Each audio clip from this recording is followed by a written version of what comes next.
Hello, everyone. My name is Jd Calderon, and this is it.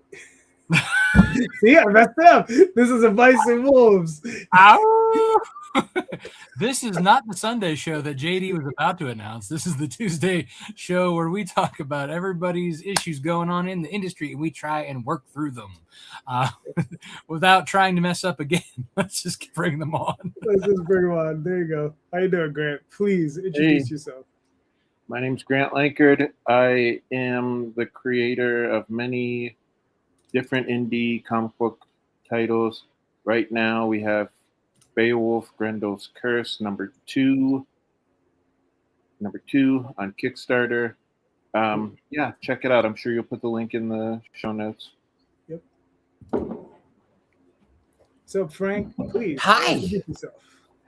What's up, everybody? I'm Frank Martin, writer, creator of tons of different series. Right now, I have a campaign live for Immortal Coil, which is my baby with partner in crime, Gerald von Stoddard, who's the artist, and I'm hoping to have a good time here.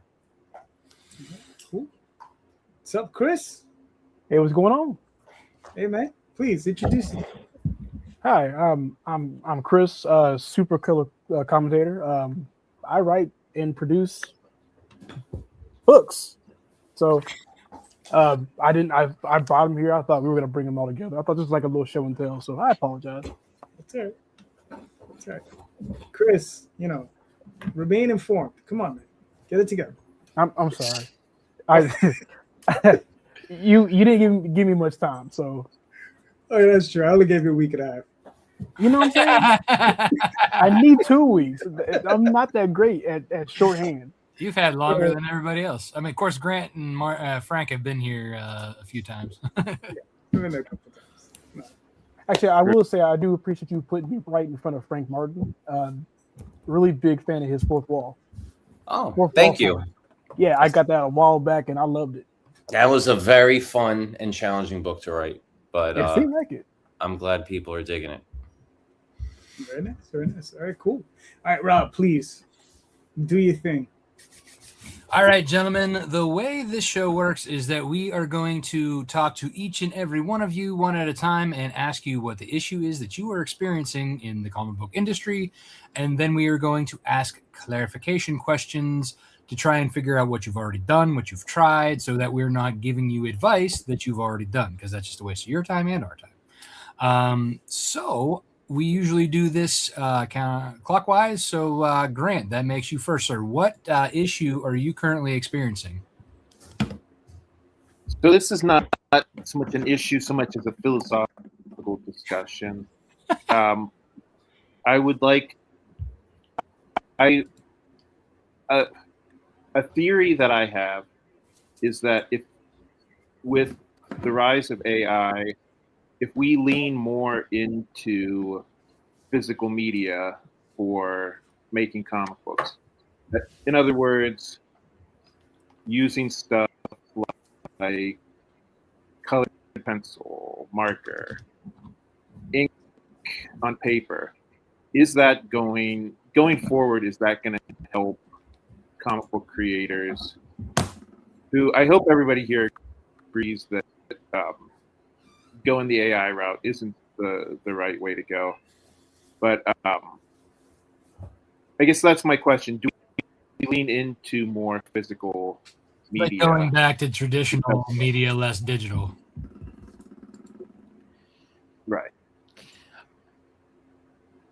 I think it's a niche thing, right? It has to be kind of an exclusivity thing. If you're going to create something and you're going to cater to more, I would say, traditional means of production, as you were saying, not so much digital stuff, but get what FedEx and Kinko's style of comic book creating, like getting down to the nitty gritty of putting it all together. I think there's always a market for that. I think people will dig it. I think people will like it. And I think it has, like, as I was saying, an exclusivity factor to it. As long as you keep it limited, people are going to like it. It's tough to scale that stuff, right? The reason people like AI is because you could just pound out a bunch of stuff and you could feed the slop to the masses.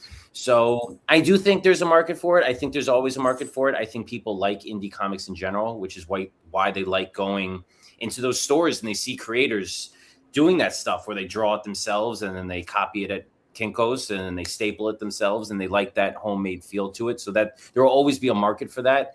I just don't know how much you can do selling that to scale. Well, I think too. I mean, everything. Everything. I guess my question: do we lean into the? Well, I think like part of it too is like even before AI, when digital drawing was becoming more prevalent, a lot of people were going that way, and traditional like drawing. It was kind of going away. So like the rarity of having like, let's say a traditional cover that you could sell an original art piece made that art a little bit more like exclusive, a little bit more valuable. So I think doing more traditional media before scanning it in, yes, it's more time consuming. Yes, it's a little bit more of a pain in the butt, but I think it also does drive up a little bit more of that, like, exclusive factor and makes things a little more valuable. Because as Frank said, like AI generating just slop in seconds, like it just takes away from, the whole like work, the hard work in it. You know what I mean? I mean, so I didn't want to just limit the discussion to, ways to create art. I also wanted to discuss, maybe even in the printing process. I have some friends who they have a book publishing business. And one of the things that they do is they sit there and like literally that they make. Do you guys think that is something that I don't know how many people care, but do you think that that's something that could make the comic book feel more special, more personable? I mean, I think that's something that would make it more special despite the AI thing. I mean, if you did that in general, right? Like that's something extra, you know what I mean? That people could put into it. So, I mean, there's definitely a lot of different things that could be done, to make things stand out in this digital world that we have created around us. You know what I mean? And I've seen there was a Kickstarter last year or the year before that had like this guy had like cut out all these like different like backgrounds and like had like very weird puppetry things going on in his Kickstarter video just to bring attention to the book. I mean, it was relative to the book, but it was like, just something more like mechanical, hands-on, and at the end he like caught the whole set on fire, which is hilarious. Yeah. I mean, you were talking about it being worthwhile. I think it's more worthwhile from a passion standpoint. I don't know if it's worthwhile from like a marketing kind of distribution standpoint. It's an uphill battle that we're fighting with AI. I think the general public, the normies of the world, they don't really want to fight this battle. They're just people would put out AI stuff and then they're just going to accept it. But I have this I'm a terrible artist. I have this dream of one day buying like a kindergarten learn how to draw book with like farm animals and making a comic with that and cartoons and like crayons. I want to do that because I think it's silly. Do I think I'm going to sell a bazillion copies? No, but I enjoy making comic books. And as a writer, I don't really draw much. So I wanted to do something hands-on. I don't know, construction paper, make a South Park-ish comic book. I want to do that stuff, not because I think there's going to be a huge market for it, but because from the passion side of it, I want to double down and make stuff, as you were saying, with your hands rather than utilizing some sort of digital tool. It will be more fulfilling on a personal level rather than some smash runaway success is how I think of it. All right. I mean, Go ahead, JD. Well, I don't know if Chris, did you get a chance to answer the question? No, because you guys kind of nailed it on the head. I think AI is a problem, but how we've been attacking it has been more combative, and it's not been more logical. So I would like to see if we could understand what we want or what we don't want with AI as a whole, because it's people on one side who don't like it because it's taking jobs. You have people on the other side who don't like it because it's making simple things even more simpler. So I don't know. It's still too early to like pinpoint a problem, but we should still be having this kind of conversation though. Yeah, I mean, to go off what Chris is saying, I mean, the conversation is definitely there because there's definitely a portion of the community that wants to use it, right? There's artists who are just going to use it, right? And and they may use it in ways that we don't even suspect, right? Like they might just be doing backgrounds, right? I mean, if you look at I always forget the damn name of the program. Was it a Studio Cut? What's the name of the used to be anime? Which one is it? Clip Studio? Yeah. Is it Clip? No, not Clip Studio. It's similar to Photoshop, but it's the one that was developed by I don't know if it's Japanese, but it's I think it's Clip Studio, where there are a lot of there are a lot of like artifacts in there that you can use as backgrounds, right? And a lot of people use Clip Studio. Yeah. So a lot of people use those, those artifacts as backgrounds. Now, is that any different than using AI?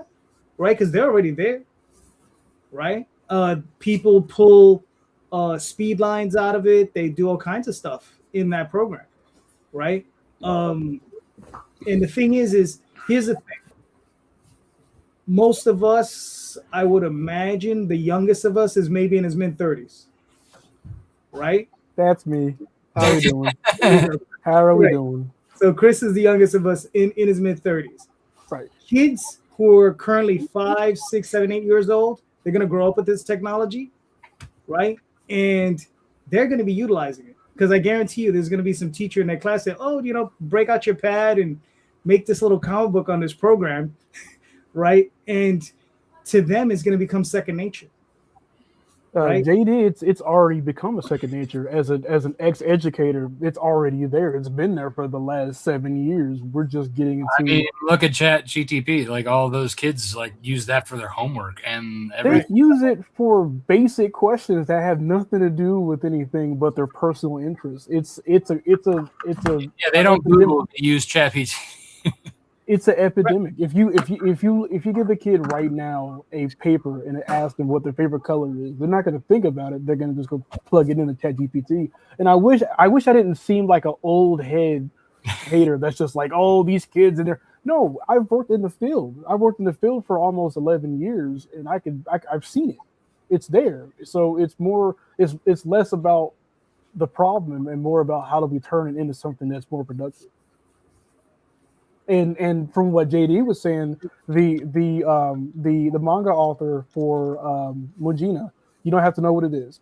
That he does very, very detailed backgrounds. He just came out this week and said that he's waiting until the AI discourse goes away because he uses AI not to make his backgrounds, but to create the bones of them so he can just draw them.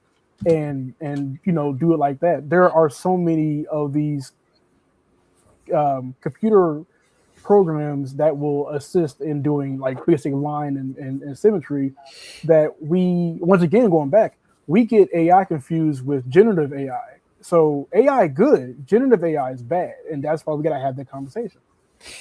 I think this is a tough question to answer for Grant because we've completely steered away from what he originally asked. It's a topic that just sucks up all the oxygen in the room. So even when you try to come at it from a very specific angle, he was talking about traditional work and whether it's going to have more weight in this AI world if people lean into it. And then all of a sudden we're talking about the legitimacy of AI because you can't not talk about it. It's just such a hot button issue. So here's kind of where a lot of this thought was going into my head.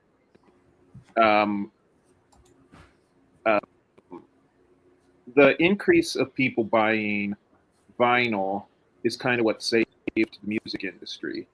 And the reason for that is because it's an organic thing. It's not a bunch of zeros and ones. It's literally grooves on a piece of vinyl. And in this world where people, like, so much of what we see is digital, it is nice to see something like kind of physical. And that's why I think vinyl has become, I mean, even the music that's generated, most of the music now is made on a computer as opposed to a guitar and an amp or a drum kit. So I think the thing is, and I'm not saying that, you know, the number of people who buy vinyl, it pales in comparison to, you know, 30 years ago. But, you know, I mean, at least it's a way that the music industry is continuing to kind of exist. I also heard that CDs were actually making a comeback as well.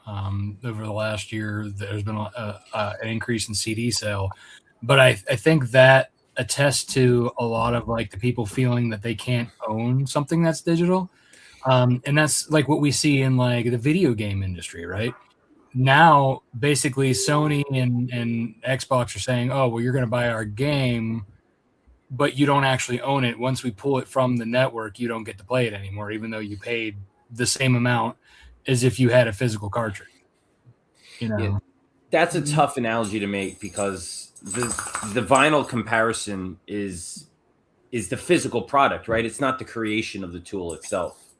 So, I mean, you can make a song using AI and put it on vinyl. I mean, I think the music that sells the best on vinyl is not the music that's being made in a room with a guitar and an amp and a drum kit and a bass. So, I mean, the two are. Yeah, I think your mic keeps cutting out, Grant. Yeah. Of course, I think over there. Do you want me to close out and come back in? You can try that.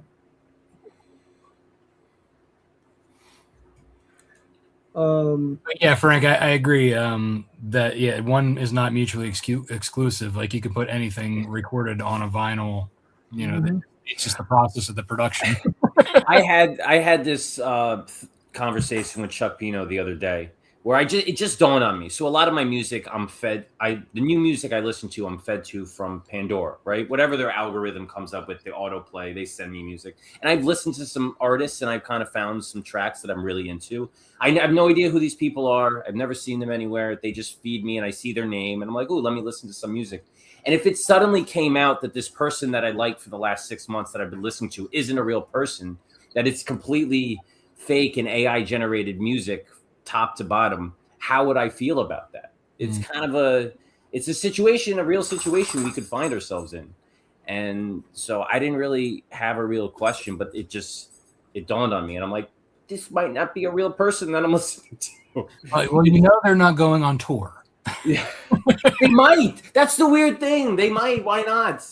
If they just go on and just stand in the middle and say, this is my music, listen to it through the speakers. They'll have some hologram on the screen dancing around. That's true. I guess that is. They could find some way to monetize this thing. They're going to milk it for all it's worth. They have AI actresses now that are going to be acting with real people, and it's going to be seamless, and you're going to have no idea. So, I do think that there is a bit of a hunger for the authenticity of the real. It exists. It's out there. I think it's going to be completely drowned out by the masses who just are apathetic to the whole thing.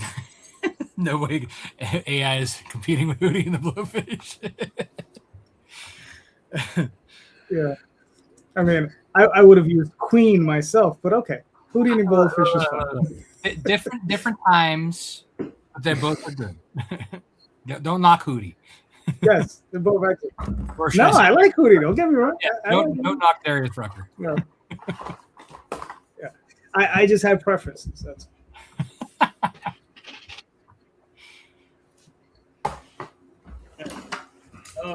I mean, does anybody have anything else to add to Grant for this, or do we think we kind of continued to beat this AI horse as much as possible?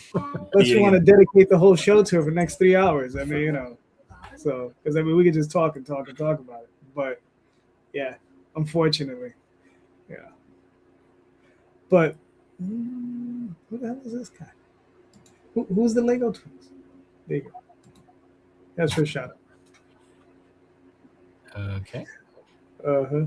All right. Well then, Grant, does that help any in your existential conversation for this? No, I mean, I didn't really go into this thinking that you guys were going to have firm answers. Yeah. I just kind of wanted to kind of ruminate on it a little bit.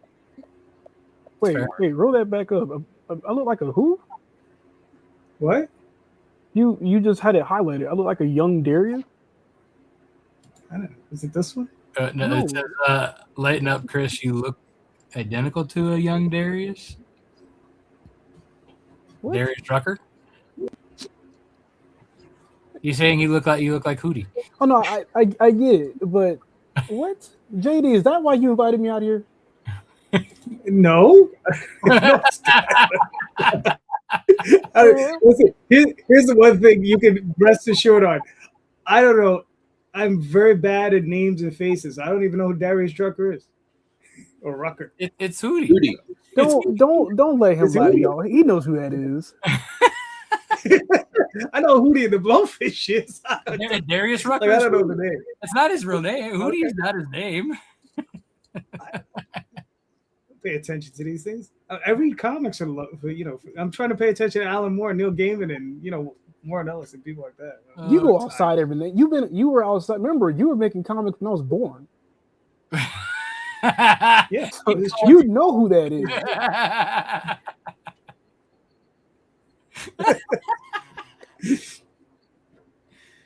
Oh man, this is very true. All right. So yeah, I think we've been totally derailed. So let's move on to the next question. Frank, please save us, sir. What is your issue? My issue is I originally came to comics from prose writing. I used to write short stories. I used to write traditional prose, and I came into comics from that side of things. And I try to dabble.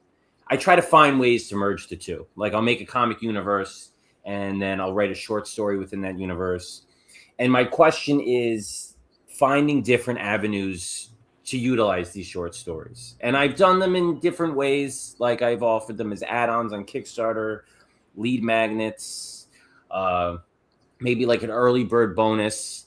And thinking about Immortal Coil that's live right now, I haven't even spoken about this with Gerald, so he's probably going to watch this later on. Be like, Frank, how come you're talking about this on the live stream before we talk about it? But yeah, I would love to continue into these universes that we've created. And making a comic book is a lot of work. It's money, it's time. And writing a short story, though, I could do that in an afternoon. So I want to find ways to expand the universe, the characters, backstory, and stuff. And through prose, I want to know other ways to get that out into the world, to get it into backers' hands, readers' hands, fans' hands, other than the really the easiest ones that come to mind that I've been using so far. Okay. Does anybody have any questions for Frank? I guess my go ahead. my first question. So why switch from comic books to prose? It's not necessarily a switch. I mean, you can continue to still make comic books, absolutely. But if you have a character and you wanted to highlight, I don't know, an episode in their past, something a little bit about their backstory. If you want to make a comic book, I mean, that's a lot of time. It's a lot of money. You got to hire an artist, all that stuff. And just, I find a universe becomes more fleshed out when you approach it from different media, right? If you have a song to go with it, if you have a prose story, if you have a comic, if you have a radio play, all this other stuff, it makes it more of an immersive, all-encompassing universe. So that's kind of why I do that. And prose is kind of, that's where I started. That's kind of where I feel very comfortable. So I think it's an easy way to flesh out characters, to flesh out the worlds, and to do it cheaply. So it's not an either or thing. It's just, in this particular instance, a short story written in prose would serve best. Okay. Chris, you have a question? Oh, I was just gonna mirror off of what Caden and Hudson was talking about that fart bomb. I didn't even see the comments. No, Too busy rambling. No, apparently we're all going to be rambling. I don't really have a question because I don't really have a dog in the fight when it comes to other media. That's not what I do. So I'm actually curious on how you go with that if you choose to jump away from comic books. Right. It's not. I mean, I wouldn't be catering it to a different audience. It's still the same audience. They can take it or leave it. If people are really wrapped up in the universe and like what they have to, like what they're reading, and they want to know more about it, I'll just throw it into the comic book. I've seen that all the time. They did with Lazarus, the book that Greg Rucka did. They would put in short stories at the back of comic books to expand the universe. And it shouldn't be, I don't think I look at it as an either or thing, two different demographics or markets. It's all one thing to me. So I do it when I write a short story, I put it with my Kickstarter audience that I'm pitching a comic book to. One of the things I just did was I'm going off on tangents here, but it's fun. So I was trying to look at different ways to get people to like my characters, to make a long story longer. And when I was at a convention, I see everybody, they stop and they look at the pinups of Spider-Man and Batman, but they're not going to look at pinups of my characters. So I thought, what if I do like a fan art crossover series where I'll take some of my original characters, like David from the Fart Bomb, and I paired him up with Batman. So Batman's wearing like a gas mask and David's farting in his face. And I did a series of 6 of those with all my original characters and the big 2 superheroes. And then I thought, you know what if I actually wrote a short story, 1,000 words or so, to go with these fan art crossovers. So I did one with my superhero Phenom and Superman, and I did one with Spider-Man. So, and I don't know what I'm going to do with them, but I just feel it's a way for this pinup to jump off the page, to give it to life. I was thinking maybe I'll dump them in a Dropbox and put like a QR code on the back of the pinup if I sell it, give it away at a con or something. But I'm always looking for other ways to just give readers and backers a more grander experience rather than just, here's a book, I'll see you on the next one. Okay. Yeah. And you said are you including them like as a stretch goal? Like, let's say if you hit a stretch goal and you're putting I'm looking for we've been at this long enough. We know all the little tricks, stretch goals, early backer bonuses, just a traditional add-on, backer count goals. Right. So I'm looking for other unique avenues to kind of get it into people's hands, other ways to kind of just offer this thing up. A freebie. Here you go. I send them to my mailing list too, you know. Well, what are you using for your mailing list? Did you jump to Yeah, I started Substack like last month. Okay. Yeah, because that probably is a good avenue for the format. Have you put anything on Amazon, like from the novel short story side of things? That's easier to put stuff on than like a comic is nowadays. Yeah, I mean, but I don't want to offer them for sale. You know, I do have tons of stuff on Amazon, but this is more like a bonus. You know, I don't want to create it as an item in and of itself. I got plenty of those. I kind of want these as like a supplement to comic book stuff. And specifically, I'm thinking about Immortal Coil because it's such a big universe and there's so many stories to tell. And Gerald's always nagging me to write a novel and this stuff. I'm like, dude, do you have any idea how long it takes to write a novel? Like, it's not that simple. He's like, there's no art involved. It's easy. Be like, dude, you write 100,000 words. All right. Yeah. I know it's a tough question because I've been at this a long time. So I kind of thought of all the different ways you can get stuff into people's hands. That's kind of what I was going to say. I mean, it sounds like you have a lot of useful methods to do this. I'm not sure why you brushed off the idea of selling the stories. I mean, you can selling because they're short stories. Selling short stories kind of stinks. I mean, you can do it. If I was going to sell something within the universe, I would do a much longer work, a novelette or a novel, 60,000, 80,000 words, and then you could put a cover to it. But that's more of a big project. I'm just talking about a short story that I could write in an afternoon and just kind of make a quick PDF and send it out to fans as like a bonus or a thank you or. Well, have you considered doing the kind of like the Webtoons way of doing things? Like Webtoons is like a weekly thing that they release until they get and they're doing it for free, right?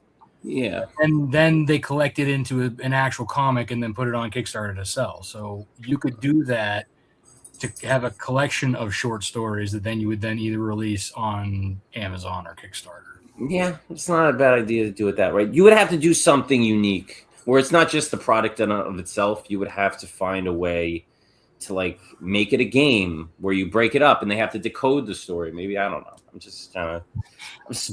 I heard they had choose your own adventures. Yeah, I think. Yeah, I don't know. I mean, it's funny because I've done similar things with the Oswald Chronicles because writing Oswald originally I started as prose.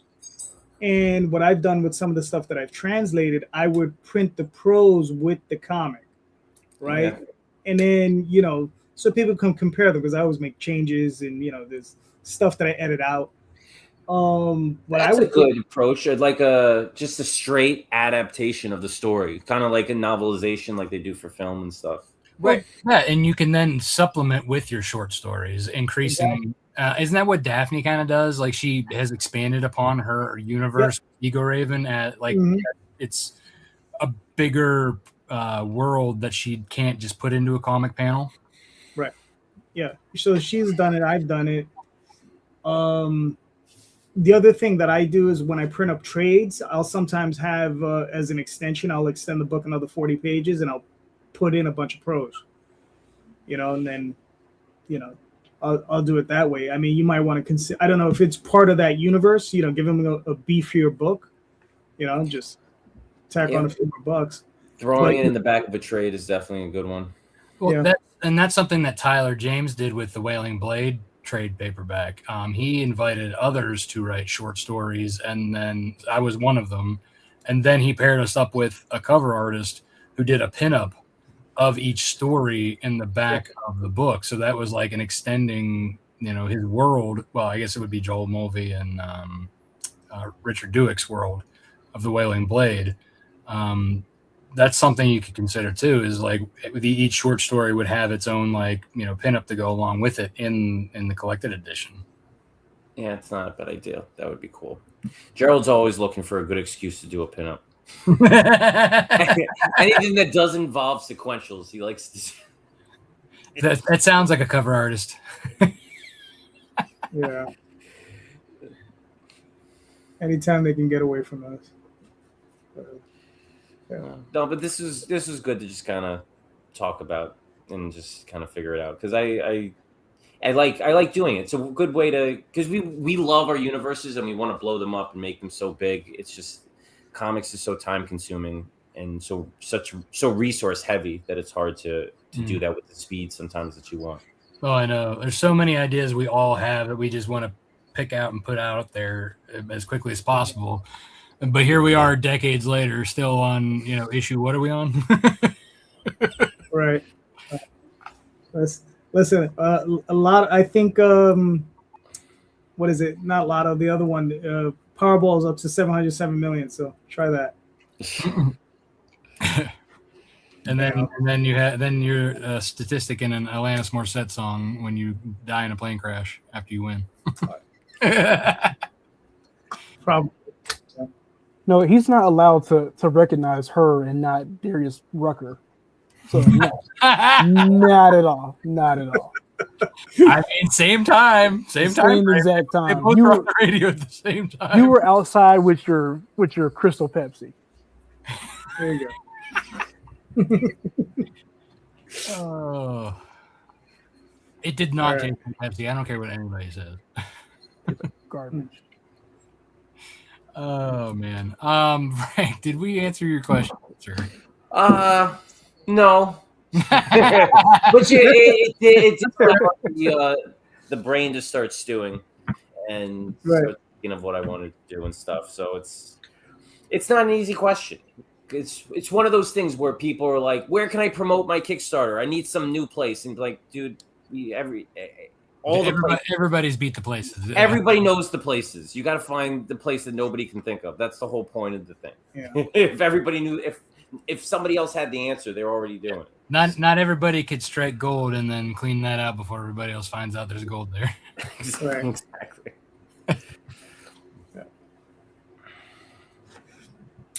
All right, Chris. I gotta take it away. So let me just preface it really fast. I have never seen this show before. I had never heard about it. JD, out of the kindness of his heart, went to the young man and said, "You should be on this show and ask me a question." And I'm like, "What question are you talking? What? I have to ask you a question on this panel? This sucks." JD, you are terrible at explaining how this show works. No, he did explain it, but at the time I was like, I have to come on here and answer or ask a question. It's stupid. It's the dumbest thing ever. But he made me sleep on it, and I woke up and was like, okay, I'll do it because I like JD. So my question, I had to think long and hard about it, and then I also didn't know if I could have more than one question, so I only have one. So if you can't see these books. That's because of you anymore. Either you see me or you see the books. We come in a pair. So I have a long catalog of comic books, and they've just been doing me a great service, and I love them all. And I want to. I went into the comic book business, comic book making business, comic book self-publishing business, as if you want to say it in the most drunken master type way. I just went here flailing because I had the talent, I had the capital, and I had the people, and we were just making whatever, and things started to kind of stick. So everybody kind of goes, all right, cool. Now that you have this backlog, now it's time to go put it on the shelves. Now it's time to go get it in publishers' hands. And I was like, do I want to? Is there really a real benefit of going from indie to publisher? And not even like DC. Like, I don't have lofty dreams of working for those assholes. But if I were to decide to move to a publisher, is it worth moving? And if so, where do I truly start? Oh, this is a fun question. Yeah, this one should be good. Okay. Grant, do you have any questions for Chris? So, whether or not you want to submit your stories for publishers, or whether, I mean, do you have an offer already, or are you looking for suggestions of what publisher to submit to? I don't know. I've only had one offer from a publisher 2 years ago. Don't even remember who they were because I don't think they were even real. But they looked at our stuff and was like, "Can we make some changes?" And I instantly was like, "No, thank you for your time." So it's more about what exactly are the steps into doing it correctly, so that I'm not just shooting my inquiries into an empty inbox. This is The answer to this question changes every 5 years. Question, Frank. We are asking questions now. Yeah. Well, no, I'm not answering it. I'm just it's tricky because if you were to ask this question 5 years ago, the answers would be you would approach it from such a different way. It's just when Diamond was still alive. when there's so many more options to work with, publishing wise. Yep. Do I have a question? No.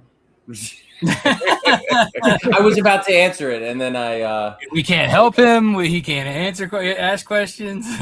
I mean, a question for trying to go with a publisher. I mean, what do you really want to be with a publisher, or is that what the question is?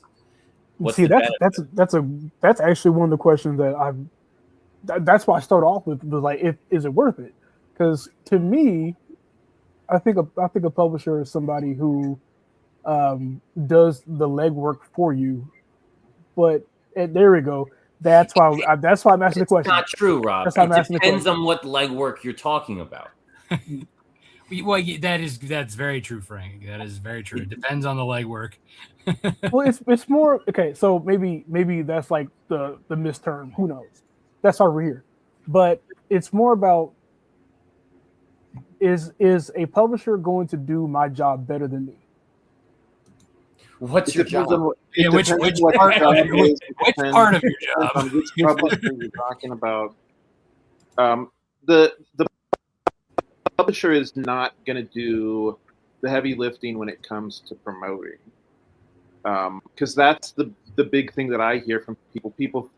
I hear that all the time. People say, "Oh, I want to get a publisher so I won't have to promote anymore." No, they're still going to expect you to promote. Not a get rich quick thing.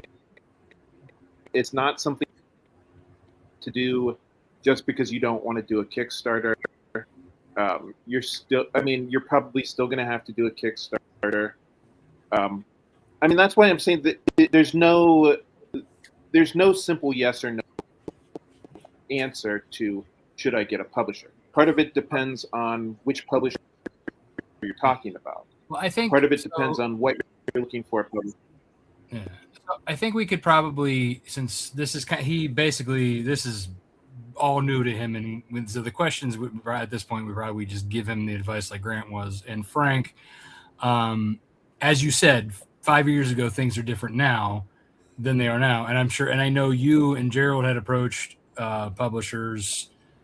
JD and I have both approached publishers.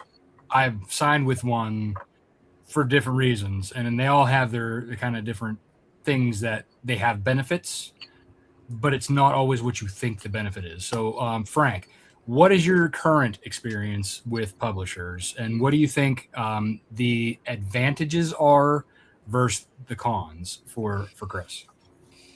It all depends on what your goals are.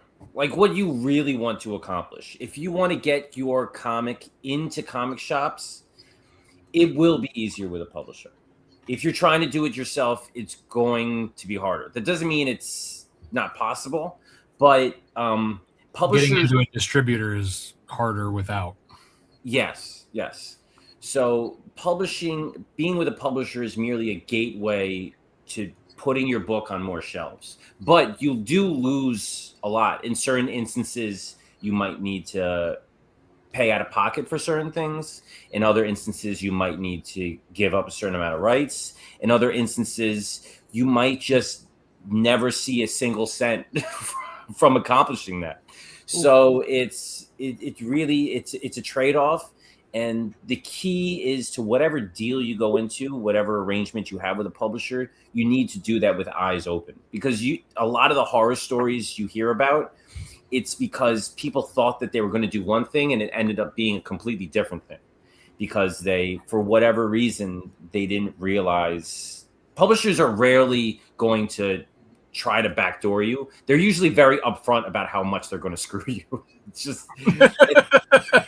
It's just kind of how it is. So it's in the contract. You just got to read it. It's in the contract. Yes. Yeah, that they will screw you. So it's just about understanding exactly what you're getting yourself into. So it's more about what's my flavor of getting backstabbed. I mean, all right. That depends on the publisher. Yeah. So JD and I we both work with a different publisher, and they both have different tactics and how things work. JD, do you want to go first, or would you like me to go with my experience and why I went with mine? However you want to do it. It's up to you. You want to go first? Sure, I'll go first. So I signed with SourcePoint Press for my trade paperbacks of Nightwolf and Snowpaw.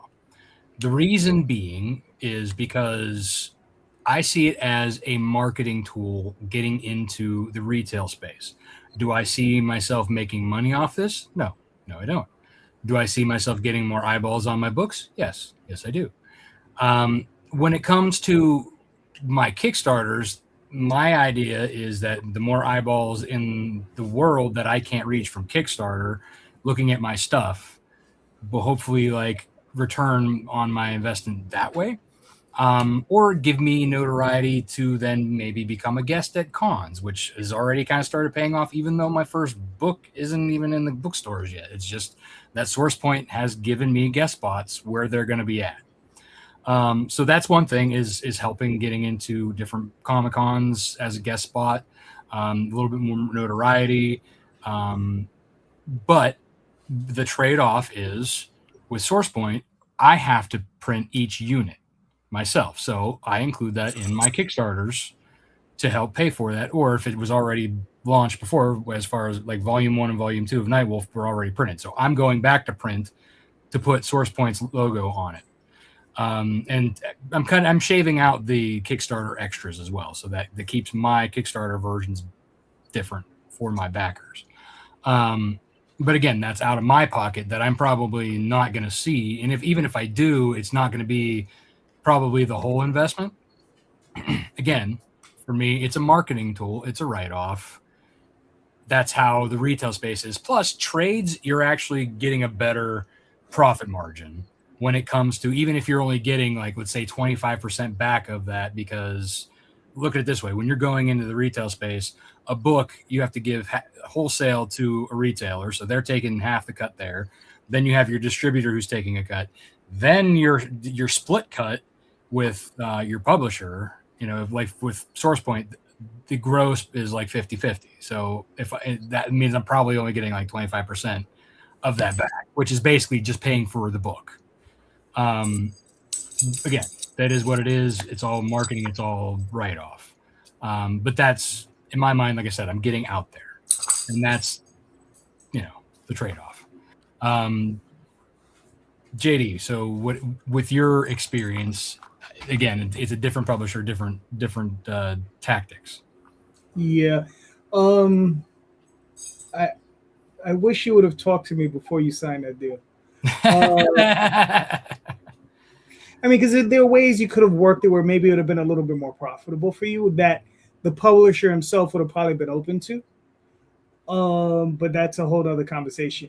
Now, currently the publisher I'm going through is Antarctic Press, where we run Tall Tales through Furlough. Now the thing is this is just us reprinting stuff. So whatever funds we see out of it is just gravy because we've made our money off of it already. Right. And then that's the way I think you have to really think about it. Like you pay for it through Kickstarter. And then if you put it through a publisher, whatever money you're going to get is going to be gravy. Right. But you do have to try to insulate yourself from some of these issues. Right. You have to definitely fight for your rights. Right. If you feel you need to hire a lawyer to read a contract, do so. You understand? Or if you know someone who's been in the business for a while, pass the contract to them and ask them to do you the favor and read the contract. And, maybe you'll send a few free books or something. Right. But definitely go through that contract line by line. Don't skip a single word. Right. Because I had written some work like years ago, and these other guys were going to go reprint it. And I never signed a contract with the original publisher, right? So according to U.S. law, I still own that story. So I was like, guys, you need to talk to me. We need to work something out. They sent me a contract that was a DNR, right? So they didn't want me to like talk about it in public after the conversation. And in the DNR, there's a portion where I give up my rights to the work. And I was like, dude, I'm not signing this. It says, one, I'm not signing this. And two, if you move ahead without me, trust me, there are going to be a lot of problems for you. Right? So he was like, all right, we'll go with no DNR. We went ahead, we spoke, and I got a nice little bonus out of it, and so did my artist, right? Because the artist was my friend. We worked together a long time. But you got to read the contract, right? And you have to, and it's like Frank said, what are you willing to give up? Right? Because there's some companies, all they want is they're just IP funnels, right? They're just IP farms. They just want as many ideas as they can get in and then push out. There are other companies that, you're just one more chip in the car. You're just one more chip in the machine, in the pachinko machine, man. You're just like, I can make, all right, let's say they have 20 titles, right? And they're saying to themselves, all right, it's a tough business, but what can we make? I can make $1,000 a month off of your book. And, let's say it's Rob. He says, well, Rob, I'll give you $1,000. I can probably make $1,000 for you, right? Off of doing this one issue per month, whatever. And I'll make $1,000, right? Rob makes $1,000. Rob's like, all right, that's cool. But the publisher is really making $20,000 because he has 20 different titles, right? That's how that works. So you're just one more cog in that machine, right? Are you willing to be that? Because the thing is, they're only going to give you that 120%, that percentage of their time and effort, right? And only if you bring in that money. So you got to consider, is that worth it for you, right? And then, the big thing for me is always rights. Are you willing to give up any rights? Because that's the one thing I'm fiercely competitive over is like, I don't like giving up my rights. And that's the nice thing with my contract with SourcePoint is that I own all the rights, all the media rights, everything. Right. And I can cancel within a 30-day at any time. Right.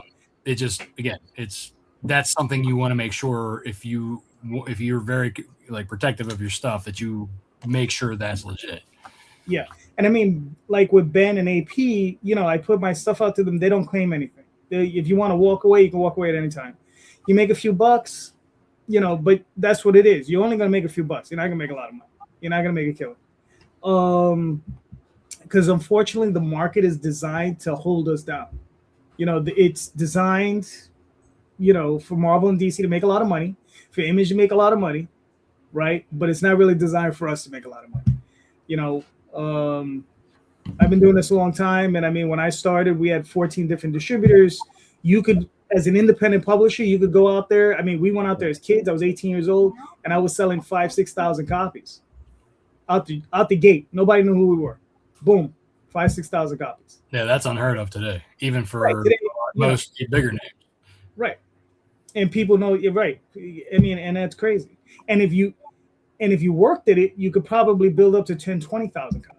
Because I was fortunate enough to be around the time where that sort of thing was possible. But now, good luck. I mean, I'm hearing of indie publishers, they're lucky if they sell 1,500 copies, 1,000 copies, And I mean, and that for me is really sad because I'm like, we got like about 1,800 stores. So I'm like, why can't we sell more? Yeah, even if you did one per store, I mean, that's more than the average. Right. But there's only I would say about 15 to 20% of them picking up independent titles. And they're only picking up 3 to 5 books.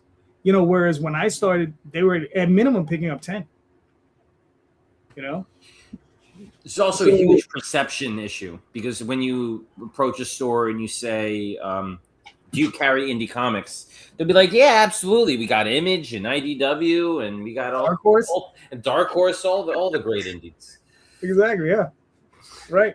And they're not talking. And it's sad because, where does, are we ever going to see another Dave Sim, Jeff Smith? You understand? Like guys like that all came in all by themselves. You just don't see independent, publishers anymore. I'm talking about single guys just going out there doing it themselves. You know, it's rough. You know, so yes, to answer your question is, should you do it? If you know, depending on what you want out of it, because Frank was right about it. It's what you want. You know, what are you looking for? Because Rob is right as well, because you can use it as advertising for your stuff, and if you can get a portion of those people to come back to your Kickstarters, you might be able to make some money.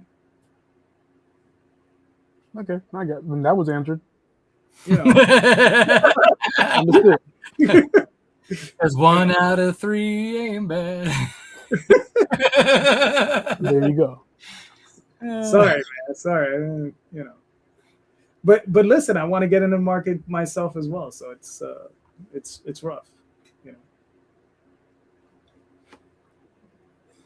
So, shall we start showing some of the campaigns?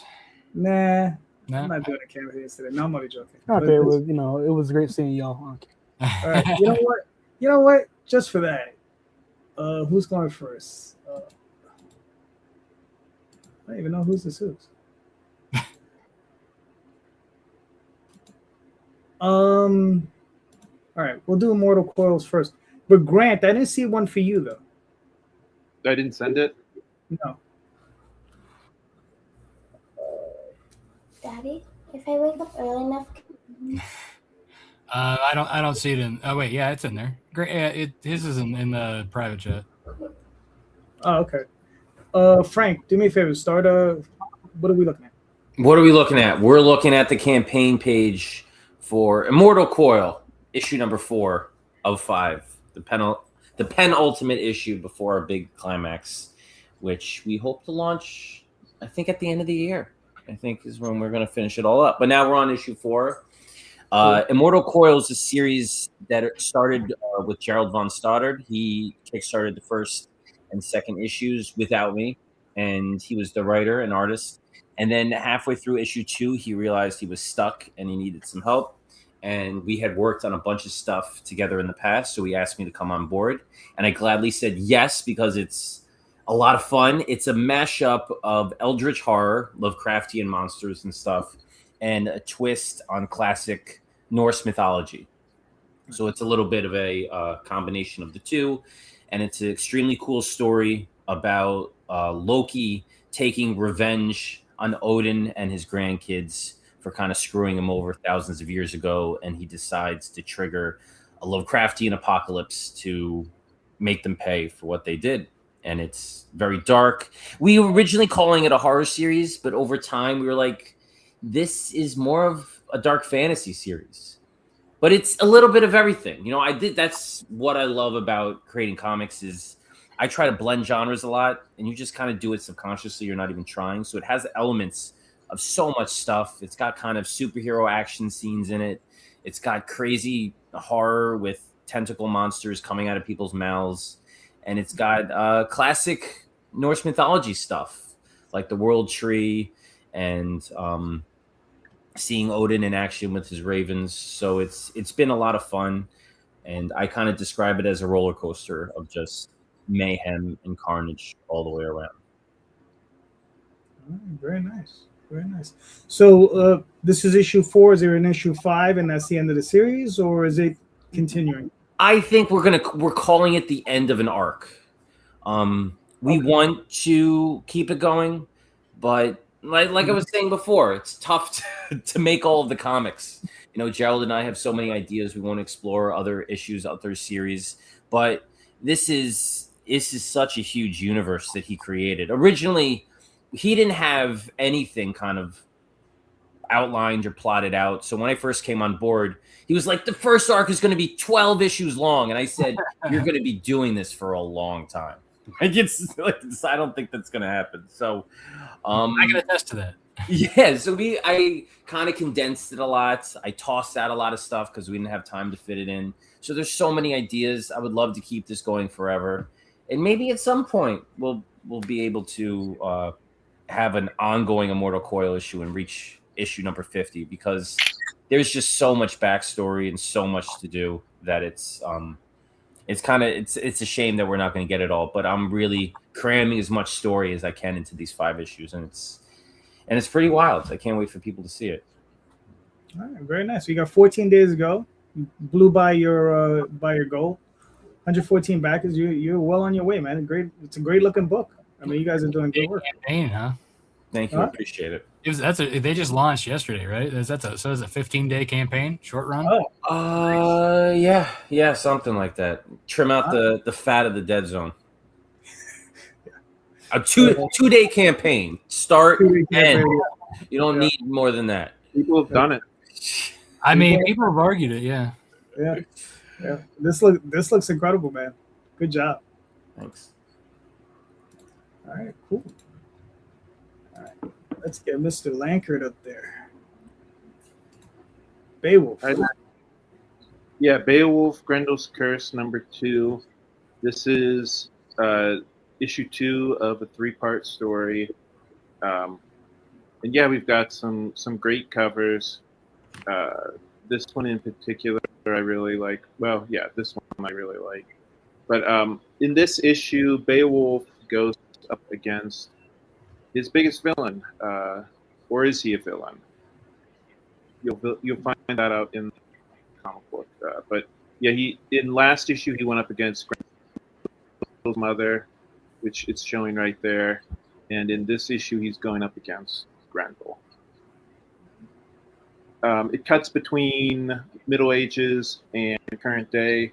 Which you see right there, a new villain is he has kind of nefarious plans, maybe to resurrect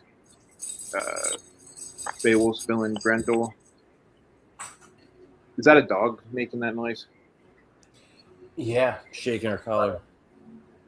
I was worried you guys were like playing Jingle Bells or something while I was.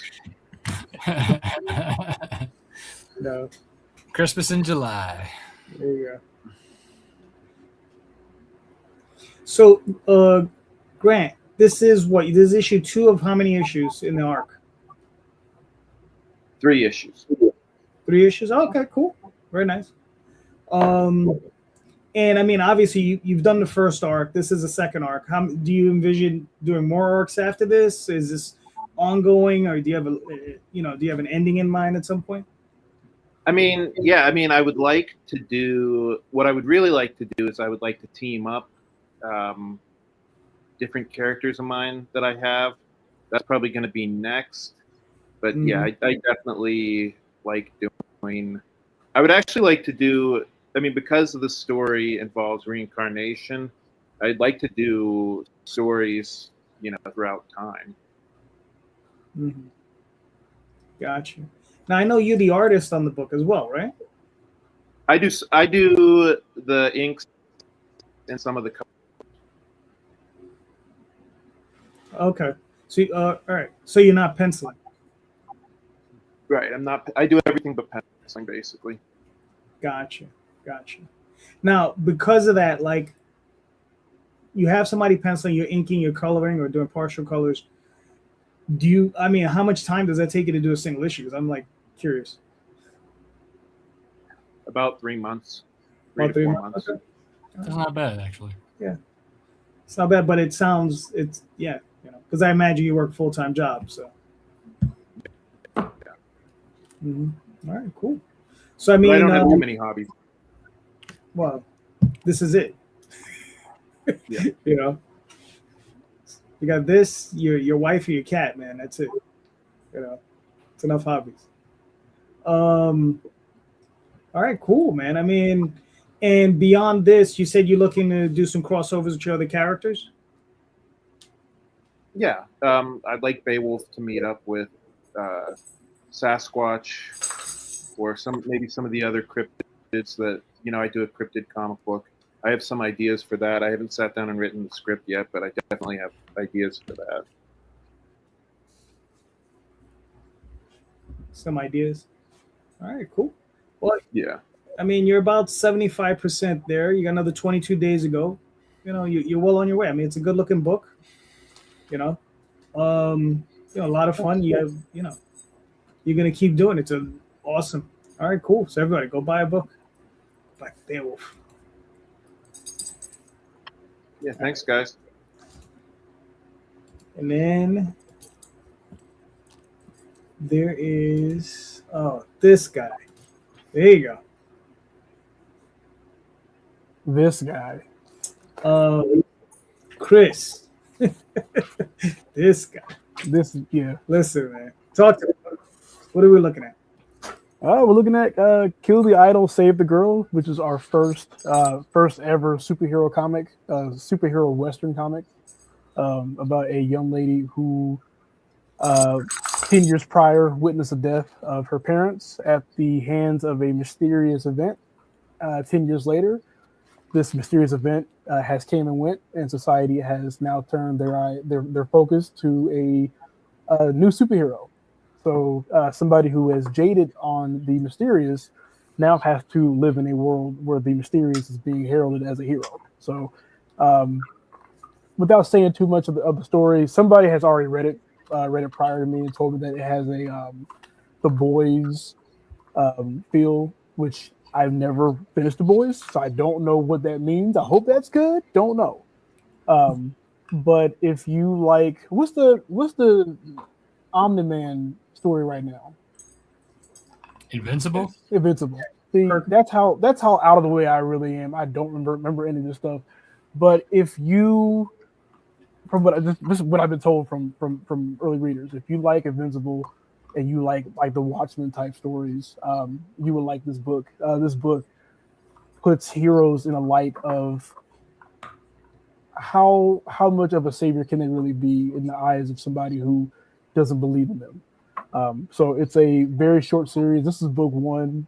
So far, the campaign's been actually really well received. I thought I would make less money because my backers normally go for my more black and white manga stuff, and so or anything that's like Eastern, adjacent. So to see this kind of turnout has been, really good.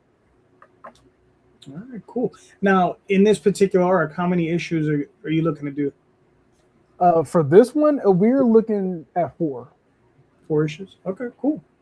And out of curiosity, like what type of schedule are you looking to keep? Like 2 books a year, 3 books a year, that sort of thing? What are you looking at? For this exact series? Yes. Ask me at the end of the campaign. There's a magic number I'm looking to hit, and we're getting close to it.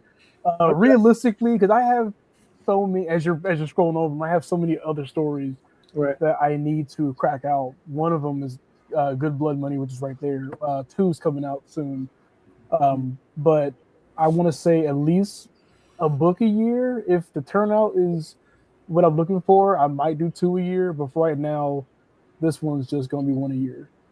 Okay, all right, that's fair. Now, total, because you do have a lot of other titles. You have these other 2 books. 3 books. Are you producing like 4 books a year, just on separate books? Yeah. So people really like to get all these different narratives all at once. I will say that a lot of our books are in the same universe, except for this one. This one's by itself, but all of our other books are part of the same universe. So you don't need to read all of them. But if you would like to stay in universe, then there you go. It's just one of those neat little connecting bonuses. And a lot of our backers do appreciate that kind of like energy. I kind of wrote myself into a hole with that because I didn't really realize, like, if I don't like the idea at some point, I can't back out of it. But people tend to go, hey, now I see where so-and-so is from. Now I get what's going to happen over here because what happened over here. And you don't try to make it heavy-handed to where they have to read. Like, for instance, you can read Jazz 1, 2, and 3. You don't have to read Good Blood Money, but it would help you if you like some of the background characters and what they're doing. But yeah, and it's been fun so far. All right, cool. Very nice. And you are, let's see, what do you got left here? You got 58 hours. Okay. 58, okay. Well, yeah, awesome. It's a couple of days. All right, very nice. So you've already made your funding, and it's doing well. So you got 83 backers. Good job, man. It's good I appreciate it. If we don't get to 100, I'll cry. That's the actual number I'm hitting at, just to be like, all right, cool, I'll do another one sooner. Gotcha. Okay, that's cool. That's fair. So everybody, please, we don't want to see grown people cry. So go back to book. Go back to book. It looks awesome. Thank you. And Chris is a good dude. There you go. Yeah, see, somebody says it in here. Yeah. Even though you called him old. Look, I call him old every time I'm in here, and I do it by accident every time. Every time. I don't think about saying things like, you started doing this. I wasn't born yet. I was about a few months old. Yeah. When he mentioned he was born in '82, I was like, yeah, I don't really. No, 90, he's 92. I'm 82. I really don't like you anymore. See? It's like, that cool thing just went out the window. See, that's just Rob's fault. Rob brought it up. I wasn't gonna say it. Yeah, I know. This time, again. This time. But Rob is working with some people, some cool people. So Rob, this is your campaign, right? Well, I mean, running it for them anyway. So This is friends of mine, Mark Florio and Mike Zapsik. They are working together with several great artists, 2 different time periods, same family ties, a special ability that crosses generations. And during the 1877, there's a different artist. And then you have a little more of a grittier feel for that time period, a little more iron, because it's during the railroad construction times. And then the modern time, you get a little bit more of a modern comic booky feel. A little bit, the art is reminiscent of, the man himself, the early, Marvel days. But of course, everybody loves a good story. Like I said, it's about, family ties, revenge, and, great stuff. So again, I'm running this for friends of mine, and it's going rather well. And they've hit the ground hard running with it, and I'm very proud of the work they've done, and the work that we're doing for this book. It's a great story, great book, great looking book, and a lot of great rewards to jump in on. All right, cool. And also, there's a crossover with Frank's campaign. Gerald actually did a cover and some art for us as well. So we're doing a crossover where you get a print from Gerald from his Iron Golem, Iron Legion work there. Oh, when is me and JD gonna do a crossover? When you stop calling him old. JD, you were the youngest person I've ever seen in my life. Wow. just a baby is what she is. There you go. Wow. Sarcasm, just not your forte. You're too young to know how to spell that. Right. Okay, very nice. All right. So anyway, so they got 9 days to go, 171 back. They're doing awesome. They got 15 grand in it. Good job on those. Good job on Mark and Michael, right? And Rob, because I had Mark on the other day. He said that he doesn't think they'd be doing as well without you. So I mean, I just took what I do for myself and I applied to theirs. What can I say? Good job. It's that accumulated knowledge of how many years I've been doing this. Right. So real quick, I'll pull this up. This is Dreamweavers. This is issue number 3, and I have issues 1 through 3 up. This is a project that I started way back in the day, before Chris was born. Actually the same year Chris was born, this book was born. So hey, look, see how I didn't do it? Yeah, I know. I did it to myself. Now it's just a running gag, and I'm having fun with it. Exactly. But it's been fully remastered, relettered the entire book, had the entire thing colored because it was originally in black and white. And there's a story of 4 kids. Whenever they go to sleep at night, they wake up as their role-playing game characters. And they're role-playing, as their role-playing game characters, they find out that the world's being invaded by a bunch of demons. So they're going out there and they're trying to defend the earth. So there you go. I think I have another 4 days left. So go check it out. Thank you. Cool. So Rob, did anyone go see the Odyssey? Why'd you ask me specifically if they went to go see the Odyssey? Are you guys still there? Am I still here? Yeah, we're still here. I haven't seen it yet, but I plan on seeing it at some point. Yeah, I know. I think my internet's starting to go out. I mean, we heard you. Are you able to hear us? Are you back on? No. Frank, are you going to see the Odyssey? At some point, when I can find time to get away for 5.5 hours, or right? however long it is. I watched the new Avatar on Disney Plus the other day, and I watched it in 2 sittings because I can't. We need 90-minute movies again. That's what we need. It doesn't help too that when having kids and family, everybody wants to watch something different. You can't watch what you want because No. And that was a good thing about going to the movies. It's like the time is dedicated. You can't do anything else. But when you're at home, there's food and animals and bathrooms and bathrooms. There's a million things to do. So it's like, listen, the last time I went to the movies, there were bathrooms and food too. but you gotta leave. You Did can't things pause change? it. Frank, I don't know about you, but I bring food in there. But that's the problem with if you have to use the bathroom. If you drink that entire large refill, You drink the large thing and then you go pee in the cup. Why are we? Are we like overthinking this? Are we not all doing this? Are you one of those? Are you one of those people that pee in the cup and then drink it again afterwards? Oh God. That's all that extra potassium right there. Is that what these is that what the young kids are doing these days? That's how they rehydrate the electrolytes. Sir, I am 34. I don't know what the young kids are doing. Chris, are you going to see the Odyssey? I had no plans. I just didn't. I didn't even know it was even out, honestly, until Twitter blew up about it for like 2 whole days about it. So I had no idea. I'm gonna go see Street Fighter. That's gonna be fun to go see. There's a new Street Fighter coming out. Yeah. Are you gonna go see Spider-Man? How's that? I didn't go see the last one, so I don't know.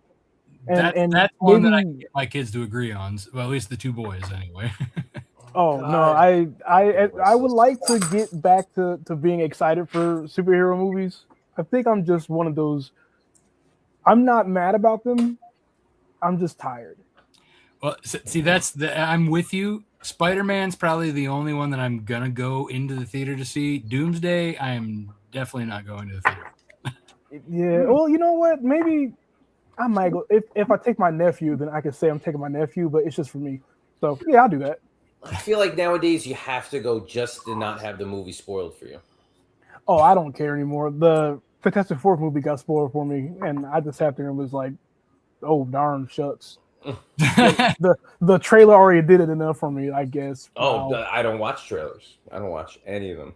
It's when you follow key people, and I'm not going to say their names, but when you follow key people, the trailers come right to you. So I just was like, whatever. That's the way of the world. If you don't go out the opening night, then it's your ass. So I don't know. No one can spoil Street Fighter for me, so I'm okay with that. Cool. All right, gentlemen. I mean, we'll cut a little short, but it's it was good having all you guys on. It was, I don't know if we helped anybody, but we tried. You helped me. I'm helping. Yeah, see, we had one. We got one. Yeah, I was 1 out of 3. There you go. There you go. All right, very nice. So, gentlemen, let's wrap it up like this. Frank, where can we find you and your work? I am my website, franktherewriter.com. This has a whole bunch of stuff. You can sign up for my mailing list there. At Frank the Writer is where I am across social media, so it's kind of easy to find me. All right, cool. Chris, where can we find you and your work, sir? Everything is everything. My name is always going to be Crystyle _Inc. or Crystyle Inc. There's that shared S in the middle, so don't get that mixed up because people have told me I couldn't find you, and they spelled my name with a K. So I'm like, that was never in the instructions, but hey, whatever. So I'm on Twitter, Instagram, Threads, subreddit, and occasionally your mom's contact information. So, Wow, look at you. you invited me. You knew the game plan. This is my last time on here. I know. I will not be invited no more. Okay, I'm sorry. Chris, you're gonna, No. You We'll invite you back to the. so you were definitely coming back. Grant, please tell the people where. And you know, we will invite you back to the Sunday show because revenge must be had. Shit, revenge. What I do? Well, you know, return fire is crazy. Return fire. Fine. Yeah. Yeah, so you can find me on Facebook, Instagram, Blue Lagoon. I can't remember. Blue Sky? Blue Sky, that's it. Blue Sky, Threads. I'm Grant Lankard. I have a very distinct name. If you can remember my name. Yeah. The most important thing is comicsburg.com. If you go there, you can sign up for my newsletter. Rob, where can we find you and your work, sir? You can find me at Lone Wolf Comics on Facebook, X, Instagram, Blue Sky, but I'm only really active on Facebook, X, and Instagram. Same with at Rob Malteri. LoneWolfComics.com is my website where you can get back issues of Nightwolf and Snowpaw, learn about my other titles that I have in the works. And I also have Snowpaw Volume 1 in late pledges, so you can go to snowpaw.lonewolfcomics.com to get that. JD, where can they find you? Find me on Facebook, Instagram, YouTube, Sunday nights with a bunch of crazy people. Sometimes Rob, sometimes Chris, sometimes Grant, Frank. Whenever you want to come back, you let me know. You're always welcome. And on currently on Kickstarter with Dreamweaver, so go check it out. And just remember, everybody, please check out the show notes because in the show notes are links to all of these creators' projects. And please click those links and buy those books. All of these creators are doing great books. They're all impassioned, and they all need your support. So go buy a great book tonight. Thank you so much. And just remember, everyone, read more indie comics, especially ours. Have a good night, everyone. Thank you. Good night. Good night. What they said.